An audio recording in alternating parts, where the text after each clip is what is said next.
What do you mean, how do I sleep at night?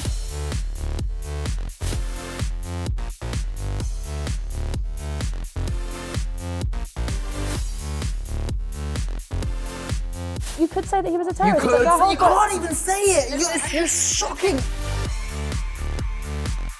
I've never said every single person that reads the Daily Mail is stupid. However,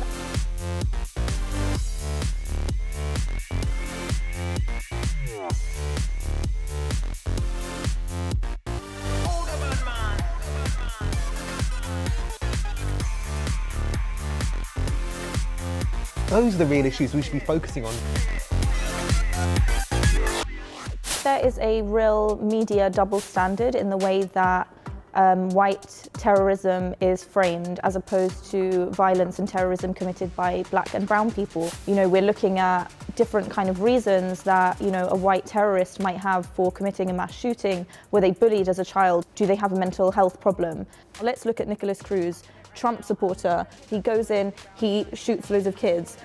The fraught nature of this discussion around what is terrorism tends to downplay the fact that we should call Islamist terrorism. We should. Yes, but on the other hand, the shooting that Nicholas Cruz carried out might not be terrorism, might be a mass school shooting. But what is wrong with having that conversation? I think we can have that conversation, but then I think we need to be very clear about what we define as terrorism. If you Google the word terrorist, it's all stereotypically brown men in scarves, right? A completely unacceptable definition of something that white media has essentially created to imprint a certain aesthetic on a certain word. Often the discussion about this turns into, if you don't agree, then you are playing into this racist narrative. Just for me to finish, when we're talking about something like school mass shootings committed by someone like Nicholas Cruz, who should not be forgiven just on the basis that he had a hard upbringing or that he was potentially mentally ill, whether or not this was of the same qualitative attack as, for example, the Paris attacks, well, no, there was different things at stake there. You know, you're saying there's a clear qualitative difference. What is that difference? Well, to take the example of Florida, he was not ostensibly part of a bigger organisation. He had made some mentions of support for, I think it was there was an Instagram. Terrorists are not part of ISIS. They are just a random Muslim living in, you know, maybe East London, who then just says, oh yeah, I'm part of ISIS. They find they've actually never had any contact with any organisation. So If they wore an ISIS cap and took a photograph of it, they would be part of ISIS. But if you wear a Trump cap and take a photograph of it, it's not because of Trump. Yeah, but hang on, Trump as much as we can say that Trump is not a good politician, I'm no fan of Trump. He's not the same as ISIS, you know. Stable genius. He's not the same as ISIS. He may not be the same as ISIS, but the thing is that somebody can be a lone wolf and a white supremacist terrorist, but they cannot be a lone wolf and a Muslim. We know that the Florida shooter was a member of white supremacist organisations. We know that he had made racist and anti-Semitic comments, white supremacist comments to his peers. So we know that he was taken by a specific ideology. White supremacy is done by, it's not done by white people, it's done by the default human beings to which all other human beings are compared, and therefore we have to think about their upbringing. We have to think about mental health services. We have to think, where were the parents? We have to think, we as a society are at fault here for not looking after our children. Would you say that the guy who drove into the crowd of worshippers outside Finsbury Park Mosque, was he a terrorist? No, but that was linked to terrorist attacks. So it was in the discussion about, what he was doing, he claimed that it was in relation to previous terrorist attacks. And that's political, isn't it? Yeah, and that was political. So is he a terrorist? Yeah, well, yeah, you could say that he was a terrorist. You could. You can't even say it. You're shocking. I'm actually shocked. The thing about terrorism and the way that we qualify that is, and this is not saying that the murder is any less bad, right?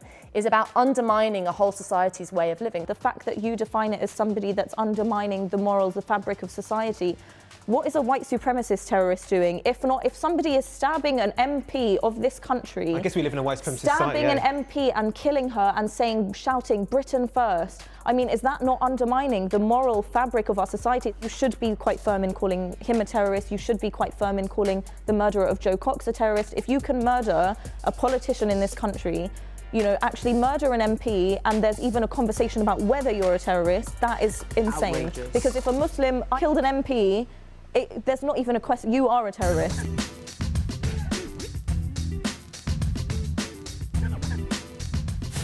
Recently, Corbyn was accused of being a spy, and he had a tirade against what he called the right-wing press, calling for change in relation to what the press can publish.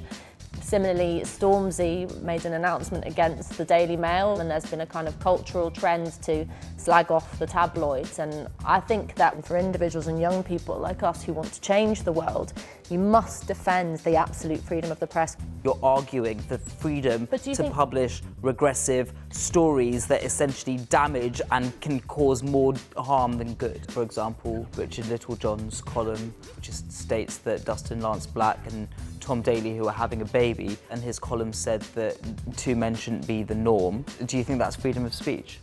It certainly was a gross article, and I think most people would condemn it, but he should be allowed to publish it. But do you not think it incites self-hatred for queer kids? Do you not think it's dangerous for suicide rates? Well, the argument, the response to bad speech is always more speech. You can't win an argument unless you have an argument. That's what I always say. I agree with that, and I do think. I thing is, I understand your argument for freedom of speech, but the minute that if somebody wants to come into a conversation, they want to call me a packy or something like that. Is that freedom of speech? Is that fine? Like, where do we draw the line, I'm sure you would agree you would not expect to see in a newspaper. No, and a good journalist wouldn't publish them, and a good editor wouldn't keep it in. Would you fight for their freedom to use them? Yes, because... So you think that you should... I think it's good or right. It's troubling because theory is one thing, but the real life lived experiences of people who are demonised every day by publications like the Daily Mail, there's a real problem here.